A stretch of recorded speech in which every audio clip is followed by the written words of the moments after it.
안녕하세요, 성도 여러분. 오늘은 제가 영상으로 이렇게 여러분을 만나 뵙게 되었습니다. 다음 주에는 건강한 모습으로 여러분들과 함께 주일날 강단에서 뵐 수 있었으면 좋겠습니다. 오늘 우리에게 주시는 말씀 설교 제목은 균형 잡힌 삶, 균형 잡힌 신앙이라는 제목입니다. 오늘 본문의 말씀 시편 78편 70절부터 72절을 묵상하다가 제가 마음속에 갑자기 떠오른 사자성어가 있습니다. 그게 뭐냐 하면 줄탁동시라는 사자성어입니다. 줄탁동시. 그 뜻은 뭐냐 하면 줄과 탁이 동시에 이루어진다, 이런 뜻인데요. 여러분, 병아리가 알에서 깨어나오기 위해서는 아직 덜 여문 불이지만 그럼에도 알 안쪽에서 바깥으로 이렇게 깨어나오기 위해 알을 쫍니다. 이것을 가리켜서 줄이라고 하는데요. 그 모습을 지켜보고 있던 어미닭이 안에서 이 어린 병아리가 부화해서 깨어나오기 위해 톡톡톡 치면서 밖으로 나오려고 알을 깨는 것을 보다가 가만히 지켜보다가 어느 한순간이 되면 알 바깥쪽에서 어미닭이 또 그 알을 탁탁탁 쳐줍니다. 그러니까 안에서도 치고 밖에서도 함께 치는, 그래서 이 밖에서 탁탁 치는 것을 탁이라 그래요. 그래서 어미닭이 탁을 해주지만 그러나 항상 해주는 것은 아닙니다. 병아리가 안에서 스스로 나올 힘을 기를 수 있도록, 그러나 적절히 도와가면서 밖으로 나올 수 있도록 그렇게 쳐주는 것, 부리로 알을 깨뜨려 주는 것. 그래서 안에서도 밖에서도 줄과 탁이 함께 만나서 비로소 병아리가 부화하고 깨어져 나온다는 것입니다.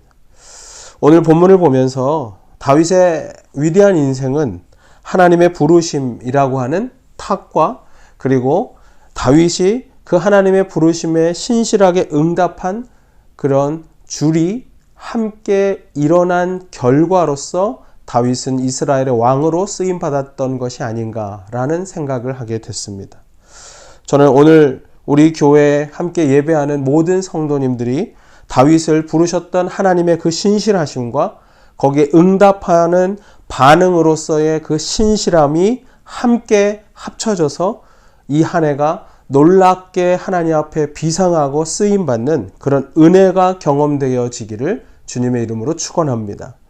그래서 다윗처럼 지금까지 살아왔던 인생의 전반부보다 이 줄탁 공시를 함께 경험한 하나님의 은혜와 거기에 응답한 이 본문을 지나면서 비로소 왕으로서의 후반전이 더 아름답고 윤택했던 것처럼 저는 여러분들의 인생이 이제부터 더 윤택한 삶이 되어지기를 주님의 이름으로 축복합니다. 다윗처럼 그러면 우리가 하나님의 은혜를 누리는 삶은 어떻게 가능할까요? 첫째로 하나님께서는 삶의 현장에서 부르신다라는 사실을 우리가 기억해야 돼요. 하나님의 부르심은 어디에 있는가? 예배 때일 수도 있지만 그러나 대부분의 경우는 우리의 삶의 현장에서 하나님은 우리를 부르신다는 사실입니다. 오늘 본문 70절과 71절을 한번 읽어보겠습니다. 또 그의 종 다윗을 택하시되 양의 우리에서 취하시며 젖 양을 지키는 중에서 그를 이끌어내사 그의 백성인 야곱 그의 소유인 이스라엘을 기르게 하셨더니, 이 말씀을 보니까 하나님이 먼저 다윗을 선택했습니다. 다윗이 왕이 되겠다고 한 것이 아니고 하나님이 왕으로서의 적합한 사람을 찾다가 거기에 다윗을 선택하셨다는 거예요. 그런데 중요한 것은 하나님이 다윗이 어디에 있을 때 그리고 무엇을 한때 선택하셨는가 하는 것이죠. 70절에 보니까 다윗이 양의 우리에서 젖 양을 치고 있을 때, 자신에게 주어진 일을 열심히 하고 있을 그때에 하나님이 다윗을 선택했다는 거예요. 여기서 하나님의 메시지가 여기 있습니다. 하나님은 우리가 예배하는 모습도 귀하게 여기시지만 그러나 나머지 6일 예배 이외에 주일 이후에 우리의 삶의 현장을 또한 하나님은 매우 귀하게 보신다는 사실입니다. 여러분, 예수님이 제자를 부르셨던 때를 기억하십니까? 예수님이 어디서 그들을 불렀습니까? 그들의 삶의 현장에 주님이 찾아가셔서 그들의 바닷가에서, 세관에서, 그들이 자신의 생업의 현장에서 열심히 뛰어다닐 때 주님은 제자로서 그들을 부르셨다는 사실이에요. 누가복음 5장 3절부터 5절에 보면 이런 말씀이 있습니다. 예수께서 한 배에 오르시니 그 배는 시몬 베드로의 배라. 육지에서 조금 떼기를 청하시고 앉으사 배에서 무리를 가르치시더니 말씀을 마치시고 시몬에게 이르시되 깊은 데로 가서 그물을 내라 고기를 잡으라. 시몬이 대답하여 이르되 선생님 우리들이 밤이 새도록 수고하였으되 잠은 것이 없지만은 말씀에 의지하여 내가 그물을 내리리이다. 여기 말씀에 보면 예수님이 어디에 포커스를 두고 계신가요? 만약에 예수님이 베드로의 오늘의 일터에서의 그 결과를 중요하게 여기는 분이었다라면 여러분 베드로는 제자로서 예선 탈락입니다. 밤을 새서 애를 썼지만 그러나 베드로는 물고기 한 마리도 잡지 못했기 때문에 그래요. 그러나 예수님은 얼마나 그가 자신의 일터에서 성공하고 있었는가, 얼마나 많은 물고기를 잡았나 거기에는 별로 관심이 없었다는 사실이에요. 힘든 실패의 자리였고 밤이 새서 고생하고 있었지만 그럼에도 불구하고 끝까지 그 자리를 벗어나지 않고 주어진 일에 최선을 다하고 있었던 베드로의 진지한 삶의 모습이 예수님의 눈에 들어왔다는 것입니다. 여러분 세상은요 이런 말을 많이 합니다. 검은 고양이든 흰 고양이든 쥐만 잡으면 된다. 예전에 중국의 지도자였던 덩샤오핑이 한 말 아닙니까? 세상 사람들은 다 그래요. 그냥 꽝 잡는 게 매다. 이게 세상의 논리입니다. 그러나 예수님은 그 결과를 가지고 사람을 바라보지 않는다는 거예요. 오늘 본문을 보니까 그리고 예수님이 제자들을 부르셨던 것을 보니까 예수님의 부르심은 언제나 세상의 눈에서 보면 비상식적입니다. 넌센스예요. 저는 그 예수님의 비상식적인 부르심의 가장 극치가 누군가? 저는 바울이라고 생각해요. 바울을 보면 여러분 당시 상황에서 바울은 예수님이 절대로 부르면 안 되는 사람이었습니다. 그때 당시에는 예수를 믿는다는 모든 사람들을 다 그가 잡아서 죽이려고 했고 핍박하고 있었던 그 당시 예수 그리스도를 믿는 모든 그리스도인들의 원수가 누굽니까? 그가 바로 바울이었어요. 그런데 예수님은 바로 그 바울을 부르셨다는 사실이에요.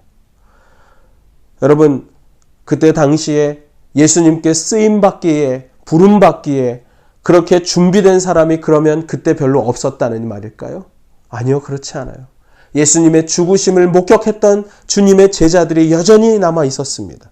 그리고 죽음만 아니라 부활을 경험했던 사람들, 그리고 성령의 충만함을 경험했던, 그리고 기도하고 있었던 그 수많은 사람들이 있었음에도 불구하고 예수님은 오히려 너무나도 못된 인간, 쓰려고 하면 다시 처음부터 다시 만들고 시작해야 되었던 바울을 굳이 예수님은 선택하셨다는 거예요.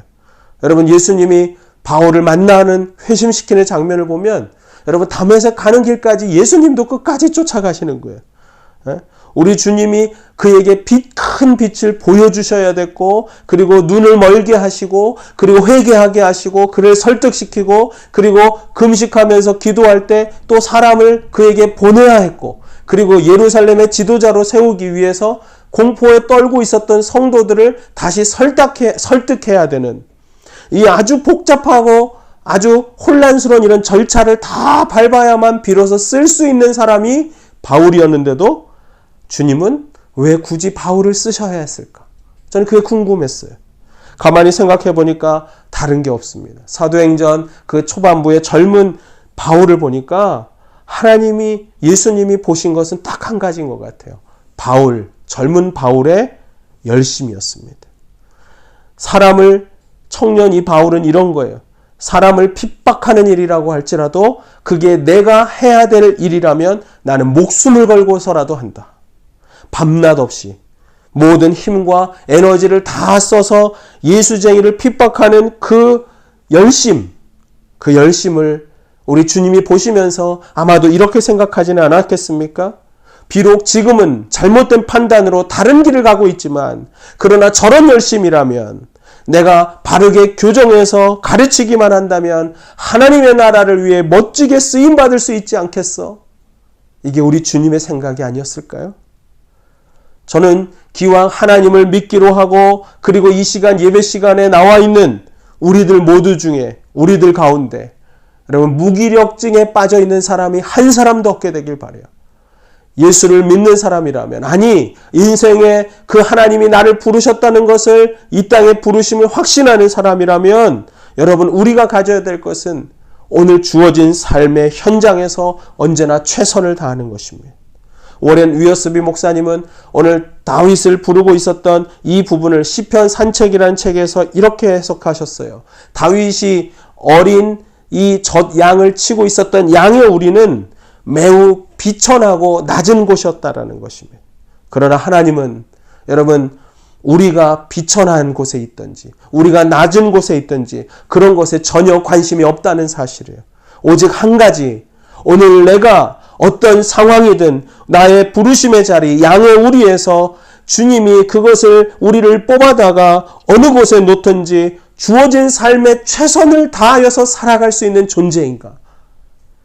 이 비천하고 낮은 자리에 있지만 그러나 이곳도 하나님이 부르신 곳이라고 내가 확신한다면 나는 이곳에서 오늘도 성실하게 주의 길을 갈 거야.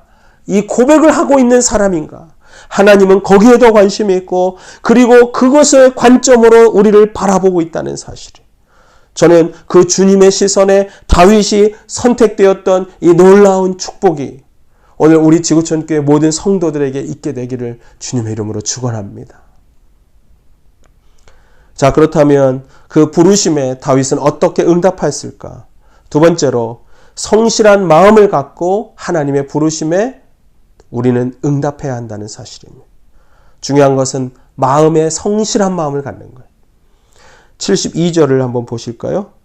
이에 그가 그들을 자기 마음의 완전함으로 기르고 이게 예전 성경에 개역 한글은 이렇게 써 있습니다. 이에 저가 그 마음의 성실함으로 기르고 쉬운 성경은 순전한 마음으로 공동 번역은 한 마음으로 보살피며 라고 그렇게 번역했어요.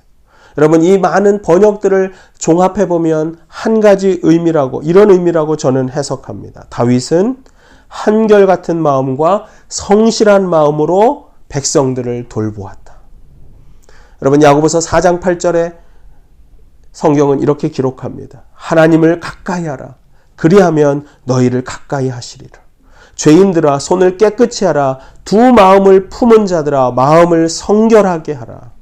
여러분 하나님을 가까이 하기를 원하십니까? 그러면 먼저 우리가 하나님이 나를 만나주길 원한다면 우리가 먼저 가까이 가야 돼요. 그런데 가까이 갈 뿐 아니라 이렇게 하라는 거예요. 가까이 가는 게 뭐냐? 죄인들아 손을 깨끗이 하라. 두 마음을 품은 자들아 마음을 성결하게 하라. 여러분 두 마음을 품고 주님 앞에 아무리 가까이 가도 주님을 참으로 만날 수는 없다는 거예요. 여러분 여러분의 배우자가 여러분에게 가까이 옵니다. 같이 지내자고 친밀하게 지내자고 우리 서로 소통하자고 그러나 그 마음에 다른 사람을 마음에 품고 여러분에게 다가오고 있다면 그것이 정말 여러분을 가까이 하는 것이라 할 수 있겠습니까? 오늘 주일날 지금 여기서 우리는 얼마든지 하나님을 가까이 하며 예배할 수가 있어요. 그러나 참으로 하나님을 가까이 하면서 그분을 만나는 참된 예배자는 어떤 사람인가? 그 마음속에 두 마음을 품지 않고 오직 하나님 한 분을 향한 깨끗한 마음, 성실한 마음, 그리고 하나님을 향한 한 마음을 가지고 주 앞에 예배하는 자만 주님이 만나주신다는 사실. 그가 진정한 참된 예배자라는 사실이에요. 오늘 다윗은 그러나 이 예배 시간 외에도 그는 자신의 일터에서 자신의 들판에서 자신이 왕으로 있을 때에도 그는 언제나 한 마음을 가지고 하나님 앞에 나아가고 있었다는 사실이에요. 제가 역대상 12장 33절을 보면서 하나님이 왜 다윗을 왕으로 선택했는지 거기서 깨달아지더라고요. 역대상 12장 33절에 보면 이런 말씀이 있습니다. 스불론 중에서 모든 무기를 가지고 전열을 갖추고 두 마음을 품지 아니하고 능히 진영에 나가서 싸움을 잘하는 자가 5만 명이요.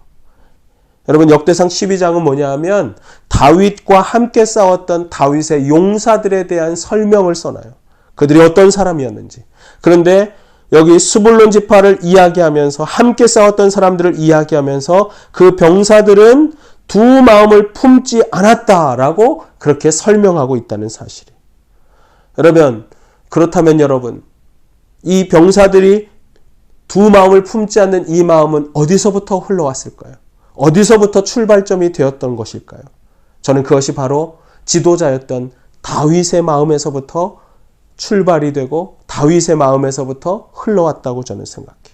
두 마음을 품지 않고 언제나 하나님 앞에 정결한 마음으로 서 있으며 일터에서도 전쟁터에서도 하나님 한 분만을 바라보고 있었던 지도자 다윗, 바로 거기에서부터 그 마음이 흘러와서 함께하고 있는 군사들까지도 두 마음을 품지 않은 용사들이 되게 만들었다는 사실입니다. 저는 이 말씀을 묵상하면서 제 마음에 얼마나 두려운 마음이 들었는지 모릅니다. 왜냐하면 제가 아무리 천사의 입을 가지고 설교를 한다고 할지라도 여러분, 하나님 앞에서 교회 목회자인 제가 정결한 마음, 순전한 마음을 갖고 있지 않는다면 여러분, 순전하지 못한 이 두 마음을 품은 것이 저만이 아니라 우리 교회 모든 성도들에게까지 흘러갈 수가 있다는 사실을 알기 때문에 저는요, 언제나 하나님 앞에 두려운 마음을 갖는 거예요.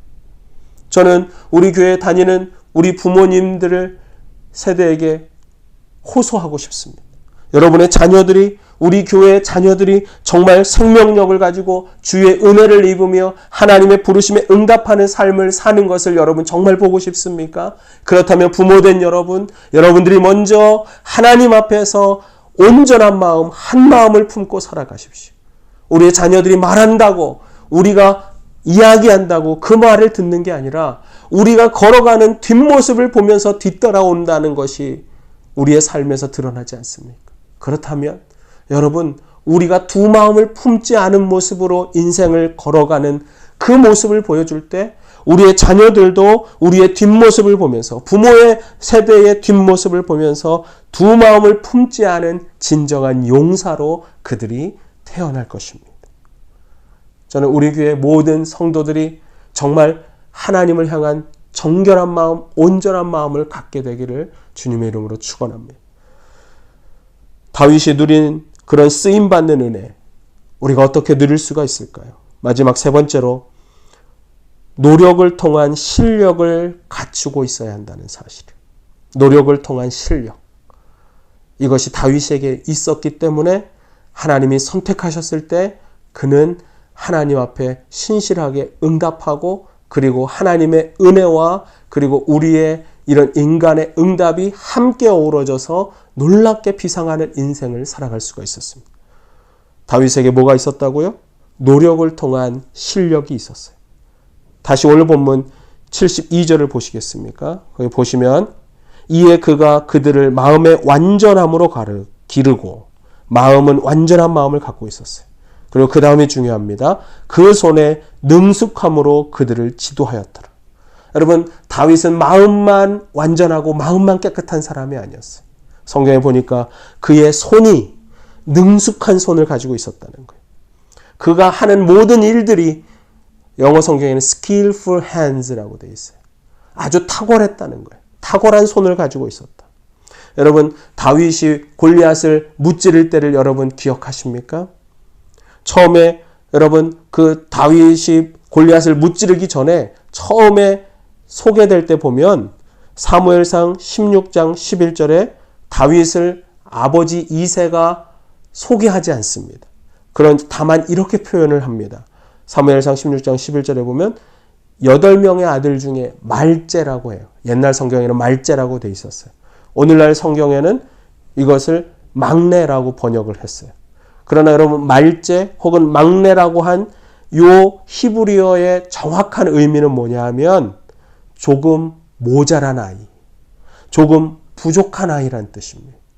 그래서 말제라고 하는 말은 막내라고 말하는 것보다는 막내이기도 하지만, 그러나 다윗은 영어로 치면 youngest, 가장 어린 아이가 아니고 smallest, 가장 작은 아이, 부족한 아이, 뭔가 모자라는 그런 아이였다는 사실이에요. 그래서 이새가 사울이 아들들을 데려오라고 할 때, 그래서 아버지가 그걸 알고 있었기 때문에 이 다윗만 빼놓고 소개하지 않았다는 사실이에요. 여러분, 그렇다면 우리가 의문이 생기지 않습니까? 이렇게 뭔가 부족하고 뭔가 모자란 아이가 어떻게 거인 골리앗을 맞서 싸워서 이기고 그리고 나라를 구하는 그런 위대한 영웅이 될 수가 있었을까? 저는 그 답이 그의 손에 있었던 skillful hands, 손의 그런 공교함 때문이었다고 저는 생각합니다. 훈련으로, 연습으로 그가 나에게 주어진 일터였던 양의 그런 돌보는 중에 들판에서 그는 끊임없이 수없이 노력하는 애쓰는 과정 속에서 그는 끊임없이 물맷돌을 집어 던졌고 그리고 짐승을 쫓아다니고 그런 혹독한 삶의 현장 속에서 훈련되는 과정 속에서 그의 손에는 뭐가 들려졌느냐? 손에 능숙함이 생겼다는 거예요. 손에 공교함이 생겼다는 거예요. 손이 어느 날 보니까 너무 많이 연습하고 훈련하다 보니까 이 손이 skillful hands가 되고 있었다는 거예요. 여러분, 저는 예수 믿는 사람들이 정말 마음이 깨끗해야 한다고 생각합니다. 예수 믿는 사람들일수록 그가 어느 곳에 있든지 순전한 마음과 깨끗한 마음을 가져야 한다고 생각해요. 그러나 깨끗한 마음과 정말 순전한 마음과 함께 그들의 인생 속에서 다른 한편에 뭐가 필요하냐? 그의 손에 능숙함이 필요한 것입니다. 그의 손에 훈련하고 연습해서 쌓아놓은 능숙함이 있어야 한다는 거예요. 여러분, 제가 한국에 가면 늘 방문하는 치과가 있습니다. 저는 그 치과 원장님을 사실은 개인적으로는 잘 알지 못해요. 다만 어떤 목사님이 소개해 주셨어요. 교회를 초등부 교사로서 20대 때부터 지금 50대가 되셨는데 거의 30년 가까이 초등부 교사로 아이들을 지도하는 일에 너무너무 성실하고 열심히 있었다는 거예요. 이분은 비가 오나 눈이 오나 목자로 섬기고 그리고 휴가도 별로 많지 않은데 휴가를 내서 휴가 때가 되면 단기 선교를 가는 그런 하나님 앞에서의 어떤 성실함을 갖고 있었습니다. 근데 중요한 건 이거예요. 제가 치과 가는 이유가 여러분 그분의 그런 하나님 앞에서의 성실함 때문에 제가 치과를 갈까요? 여러분 이분이 그런 분은 아닌데 만약에 생각해 보세요. 제가 그분의 치과를 방문할 때마다 그분은 성경책을 늘 묵상하고 읽고 있습니다. 그리고 제가 그곳에 방문할 때마다 그 병원의 치과에서는 아주 아름다운 천상의 찬양 소리가 막 울려 퍼집니다. 그런데 제 이를 치료할 때 보면 실력이 없어요. 잘 못 고쳐요. 너무너무 아프고 그리고 계속 치료해도 치료가 잘 되지 않아요. 이렇다면 여러분 그 치과에 가시겠어요? 저는 가지 않습니다. 저의 이 소중한 일을 그런 분에게 맡기고 싶지 않습니다. 여러분 제가 지금 무슨 말씀을 드리는지 알죠? 여러분 예수님을 한번 생각해 보세요. 어린 20대 초반까지 10대 후반부터 20대 초반에 아버지 목수였던 요셉을 따라서 목수의 일을 하고 있었던 예수님, 청년 예수님. 여러분 성경에 보면 그가 목수 요셉의 아들이라는 것을 그 동네 사람들은 다 알아요. 무슨 뜻입니까? 적어도 예수와 그리고 요셉은 자신의 목공소에서 만들어내는 제품만큼은 그래도 물건의 상품성이 있을 만큼은 만들었다는 거예요. 그가 실력이 없었다면 그를 그렇게 부를 수가 없었습니다. 예수님이나 그리고 요셉 또한 목수로서 의자를 만들고 가구를 만드는 그 일을 능숙하게 해내는 그런 모습이 있었기 때문에 그 사람들이 예수님을 볼 때 목수 요셉의 아들이 아니었는가라고 이야기할 수가 있었다는 사실이에요. 며칠 전에 1월 18일자 뉴스를 보니까 신문에 프로골퍼였던 신지혜 선수가 부모님을 잃어버린 자녀들을 위해서 이번에 2천만 원을 기부했다고. 그리고 이분이 기부 천사라고 하더라고요. 많은 기부를 했습니다. 그런 기사가 나왔어요. 그 기사를 보면서 제가 느낀 게 있는데 그게 뭐냐면 신지혜 선수는 2000년대 초반에 그가 아주 어린 20대 초반에 최연소 LPGA 우승자였다는 거예요. 한국만이 아니라 전 세계 LPGA의 최연소 우승자였고 그리고 한국 선수로는 최초로 여자 골프 세계 1위를 했던 사람 그리고 세계 프로투어 통산 64승을 기록했던 엄청난 선수인데 알고 보니까 이 신지혜 선수가 시골 개척교회 목사님의 따님이었다는 사실이에요. 그가 15살에 그는 가정에 큰 교통사고가 있었습니다. 그때 어머니가 돌아가시고 그리고 동생들은 크게 다쳤습니다.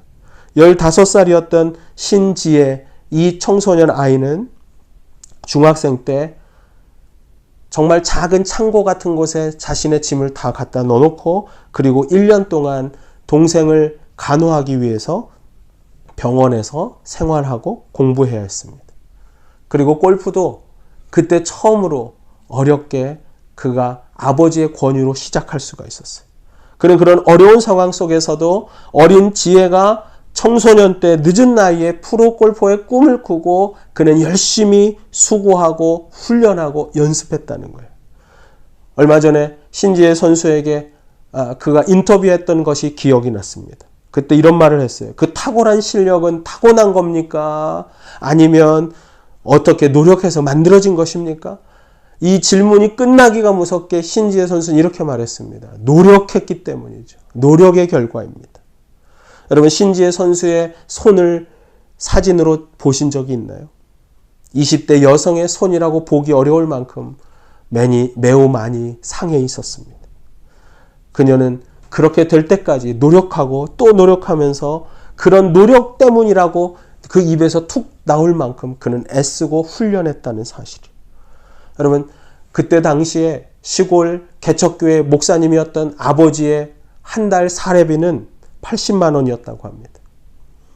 그래서 시합을 할 때면 숙박비로 2만 원에서 3만 원이 나가기 때문에 시합 때 미리 전날에 가서 잠을 자는 게 아니라 새벽 2시에 일어나서 기차를 타고 바로 시합장으로 그가 바로 향해서 가서 골프를 쳐야만 했습니다. 이런 열악한 환경 속에서 그녀가 세계를 제패할 수 있었던 것은 바로 그의 손에 공교함이 있었다는 거예요. 노력하고 애쓰고 수고하면서 만들어낸 skillful hands가 그의 손에 있었습니다. 다윗의 손에 물맷돌이 있었던 것처럼 신지혜 선수의 손에서는 골프채가 떨어진 적이 없었습니다. 젊은 여자 선수가 하나님의 은혜를 받고 하나님께 영광을 돌리기 위해서 그리고 자신에게 주어졌던 삶의 형편, 열악한 상황을 한 번도 불평하거나 불만하지 않고 오히려 그의 손에 곱고 아름다운 손을 포기하면서까지 훈련하고 연습하며 하나님께 영광 돌리기 위해 그가 최선을 다하는 모습을 가지고 있었던 이 모습을 우리가 알고 있다면 오늘 우리 그리스도인들은 인생을 어떤 모습으로 살아가야 하겠습니까? 하나님은 여러분 화려한 것을 원하는 것이 아닙니다. 우리의 삶에 화려한 것을 원하지 않아요. 내가 지금 하는 일이 큰 일인지 작은 일인지 하나도 중요하지 않아요. 주님께서 중요한 것은 이것입니다. 크건 작은 것, 그것은 하나님께 의미 없는 숫자에 불과해요. 하나님은 오늘 맡겨진 그 일 가운데 주어진 환경 속에서 노력하고 최선을 다하는 삶의 모습, 그리고 하나님 앞에 순전한 마음을 갖고 있었던 다윗과 같은 사람, 능숙한 손, 그리고 하나님을 향한 깨끗한 마음을 품고 있었던 오늘날의 다윗을 찾고 있다는 사실입니다. 이 진정한 은혜를 누린 자만이 고백할 수 있는 부지런함과 훈련됨의 아름다운 축복이 오늘 주님 앞에 예배하는 우리 지구촌교회 모든 성도들에게 이 한 해 내리워지기를 주님의 이름으로 축원합니다. 우리 함께 기도하시겠습니다. 그렇습니다, 주님. 오늘 현재를 보시지 않으시고 오늘 내가 비천한 곳에 있는지 낮은 자리에 있는지 내 환경을 보기보다는 그 삶 속에서의 살아가는 삶의 과정과 우리의 마음을 보시는 주님으로 인하여 기뻐 찬양합니다. 우리가 주님 앞에 한 마음 깨끗하고 순결한 마음으로 하나님 나아갈 수 있도록 주여 도와주시옵소서. 오늘 내가 화려하진 않지만 오늘 주께서 부르신 부르심의 자리에서 열심히 살겠습니다. 최선을 다하겠습니다. 주의 부르심 앞에 그래서 응답하는 삶을 살 수 있도록 주여 우리를 인도하여 주시옵소서. 이제는 우리 주 예수 그리스도의 은혜와 하나님 아버지의 사랑과 오늘 우리와 함께 하시는 성령님의 내주 교통 인도하심이 오늘 주님 앞에 예배하며 주님께 응답하는 삶을 살기를 다짐하는 우리 사랑하는 지구촌의 모든 성도들의 인생의 걸음 속에 가정과 저들의 일터 위에 이제부터 영원토록 함께하여 주시기를 간절히 축원하며 기도하옵나이다. 아멘.